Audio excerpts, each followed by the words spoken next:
On se retrouve, on se retrouve, on se retrouve. En tout cas, c'est ici, on se retrouve. Soyons nombreux, s'il vous plaît. Abonnez-vous. Cliquez sur la cloche. Abonnez-vous. Soyons nombreux. Créons notre réseau. C'est ici. Parce que nous devons réfléchir. Nous allons parler de notre pays. Nous allons parler de ce qu'il faut. Nous allons réfléchir. C'est ici, pas ailleurs, s'il vous plaît. C'est ici. Pas de complaisance, de réflexion utile, constructive pour notre pays. C'est ici. Nous parlons aujourd'hui du comportement du dirigeant congolais. Nos dirigeants congolais. Vous allez comprendre pourquoi nous parlons du dirigeant congolais. Parce que dans quelques jours, c'est les nominations. Déjà maintenant, nous avons les dirigeants à l'Assemblée nationale. Vous pouvez dire non, mais ils ne sont pas dirigeants, ils sont les envoyés. Mais au Congo, ce sont eux qui font la loi. Et vous allez peut-être me dire, mais ils dirigent quoi? Mais le gouvernement, c'est l'émanation de cette Assemblée nationale. Et les membres du gouvernement sont les dirigeants. C'est la suite logique. Je considère que l'Assemblée nationale aujourd'hui, la fiche complète, je fais le recul chez moi, dans mon territoire d'école. Mon Dieu. Je n'ai jamais vu un député national, depuis que nous avons organisé les élections, depuis 2006, prendre parole avec fierté, avec intelligence, proposer une loi, défendre la cause de sa population. Jamais, je n'ai jamais vu. Si un jour il y a eu intervention, ça veut dire sur des choses inutiles, il va comme qui complète et puis il part. Jamais attendre ou suivre une intervention pertinente sur une question. Où on dit voilà l'homme parle. Cette fois-ci, nous avons deux élus. Il y a le professeur Célestin Koto, que je salue, prof. Il y a Francis Lunga, que je salue, mon frère. Et j'aime bien parce qu'il sait me respecter, grand frère, j'aime beaucoup. Vous avez la responsabilité d'imprimer la différence cette fois-ci. Bien parler, bien intervenir, et bien faire le lobbying. Vous n'aurez pas une justification. Non, je n'intervenais pas parce qu'il y a eu... Non. Non, parce qu'à l'Assemblée nationale, le travail n'est pas seulement à la plénière, le travail c'est en commission. Oui, nous savons c'est en commission. Mais on a besoin également de la vente de l'image du territoire à travers vos interventions. Comment ceux qui ne vous connaissent pas vous connaîtront si vous allez vous limiter en commission? Comment nous saurons que même en commission, vous intervenez avec pertinence? On ne saura pas. Nous vous attendons voir à l'œuvre, parler comme les autres, et bien parler d'ailleurs, cette fois-là avec exception. On attend ça. Vous devez parlementer avec les autres. N'allez pas croiser les bras. Ce ne sera pas une bonne chose. Sinon, nous allons nous interroger, mais quel choix nous avons fait? Votre territoire a besoin d'une vente de l'image.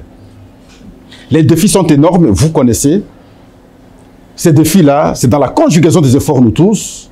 Mais vous, au premier plan, vous avez ce devoir de vendre l'image à travers l'hémicycle. Lorsque vous aurez pris les paroles, nous vous regardons, nous vous suivons, nous allons dire, voilà, cette fois-ci, c'est l'exception. Et je crois que vous avez toutes les compétences.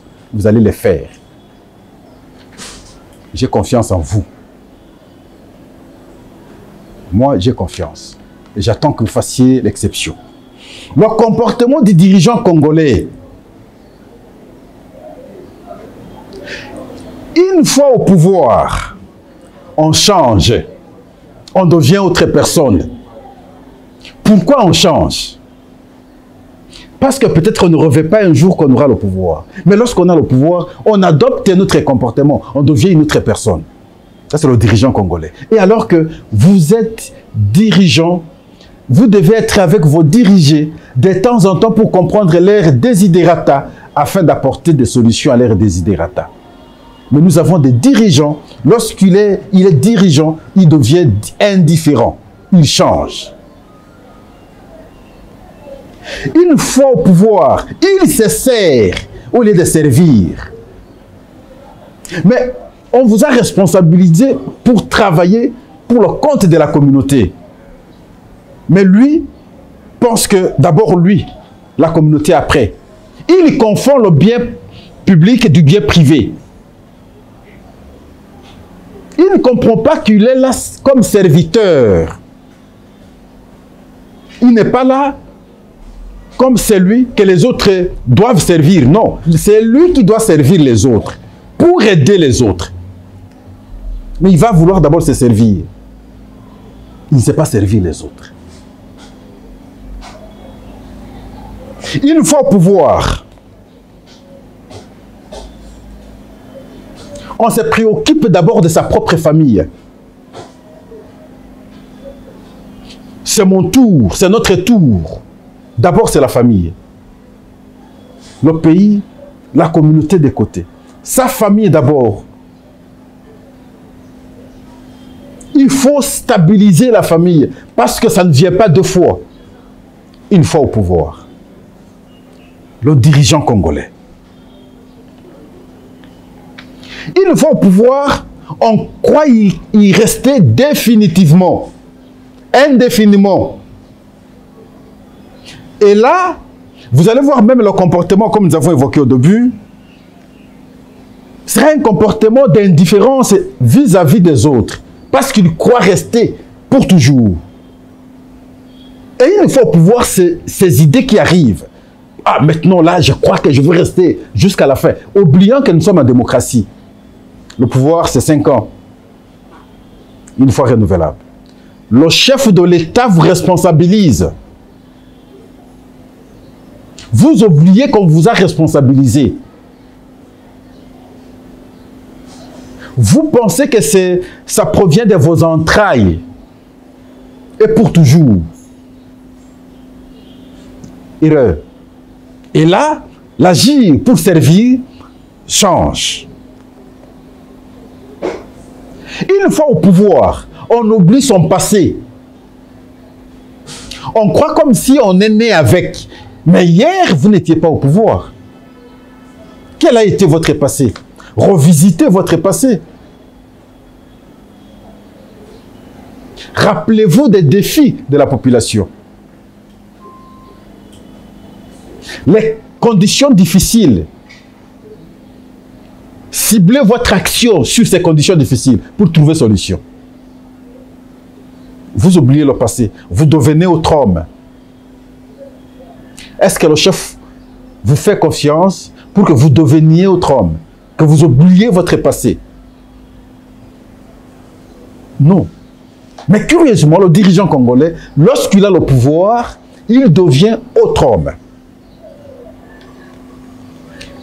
Une fois au pouvoir, le dirigeant congolais perd la conscience.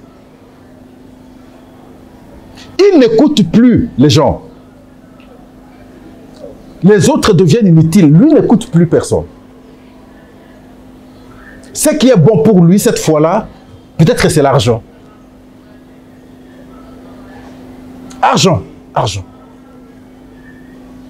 Il a oublié les objectifs. Et c'est simplement après qu'il peut se rendre compte. Il a oublié les objectifs. Il perd la conscience. Ce qui est utile devient inutile. Ce qui est nécessaire devient moins nécessaire. Ce qui est important devient moins important. Ce qui est urgent devient moins urgent.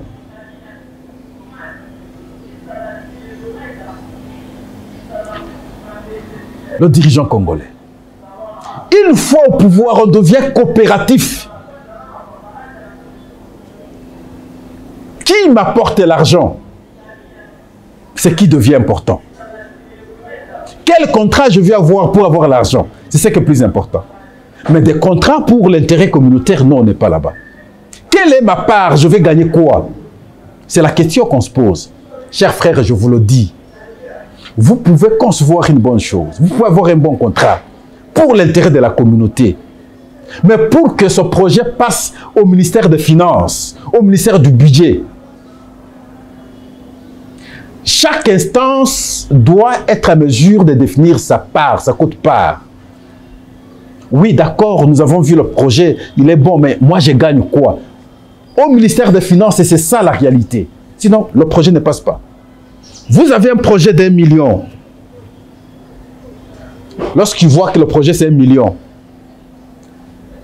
à chaque table que le document passe, chacun va calculer maintenant son pourcentage. Sinon, au finish, vous n'aurez pas la suite.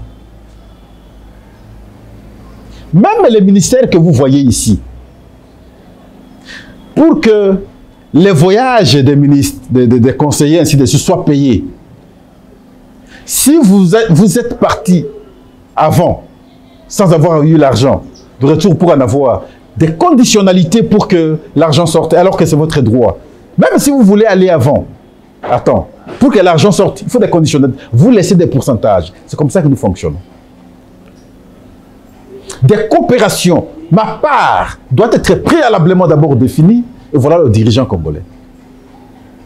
Pourquoi nous avons évoqué ces étapes pour démontrer le comportement, le mauvais comportement que nous affichons?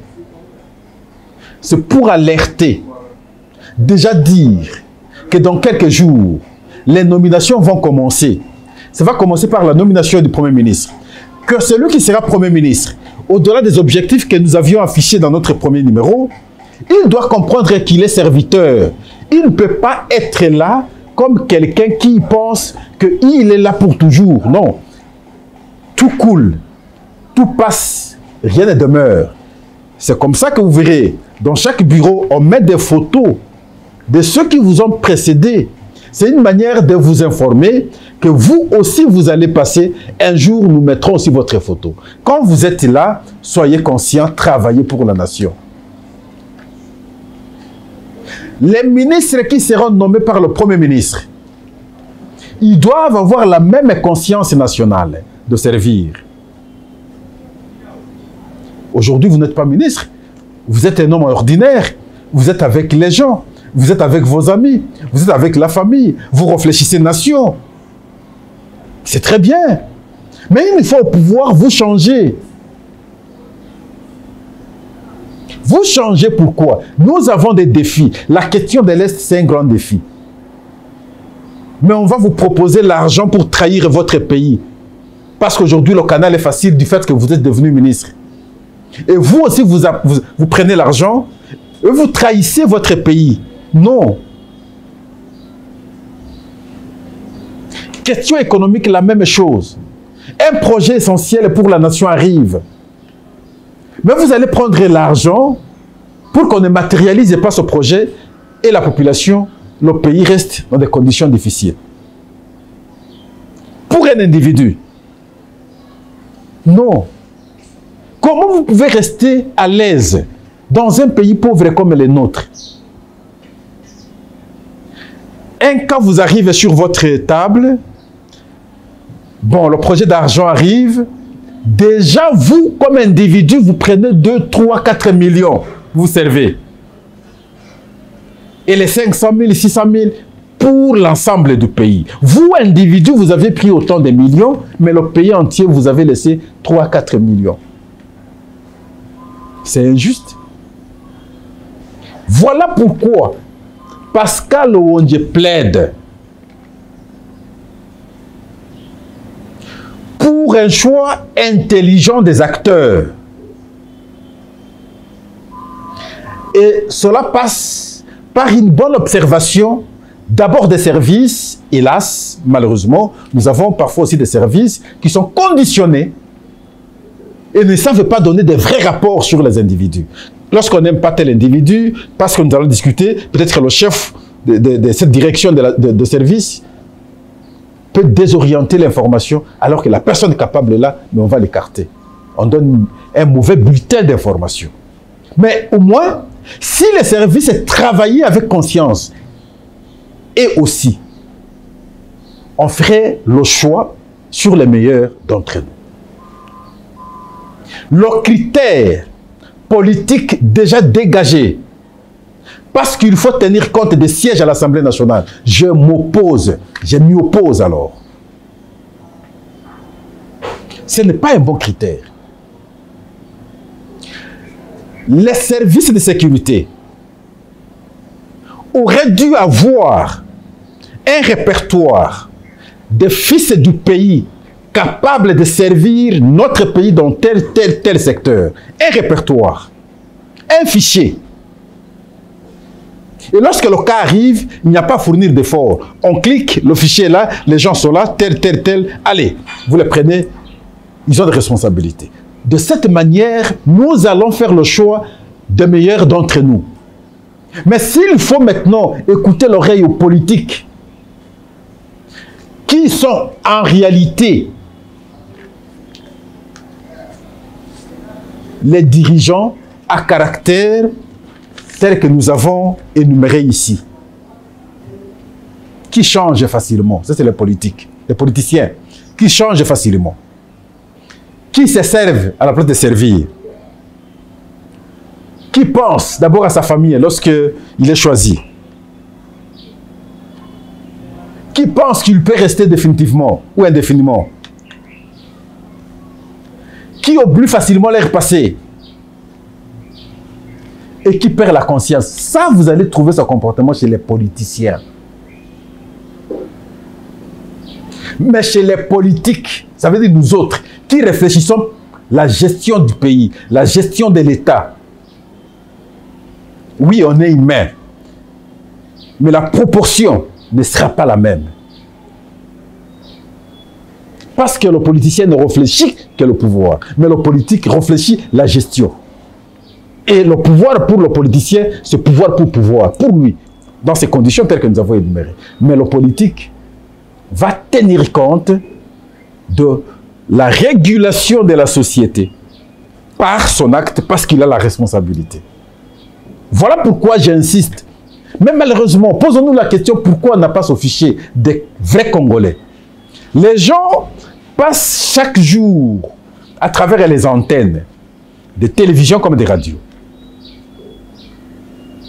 Est-ce qu'on est parvenu à identifier les différentes personnes qui interviennent, dont leurs interventions sont pertinentes sur la gestion, qu'on peut dire, bon voilà, on peut le juger, mais telle personne mérite à tel endroit et les services sont répertoriés, tout ça. Chez nous, il n'y en a pas. Et c'est comme ça que lorsqu'on fait les choix, de manière spontanée, précipitée, on tombe sur les médiocres. Si à travers ce fichier, les services dans les temps, même pendant les temps non suspects en termes d'engagement, ils observent chacun dans son comportement et on peut tomber maintenant à dresser une liste des gens capables à servir la nation dans chaque secteur.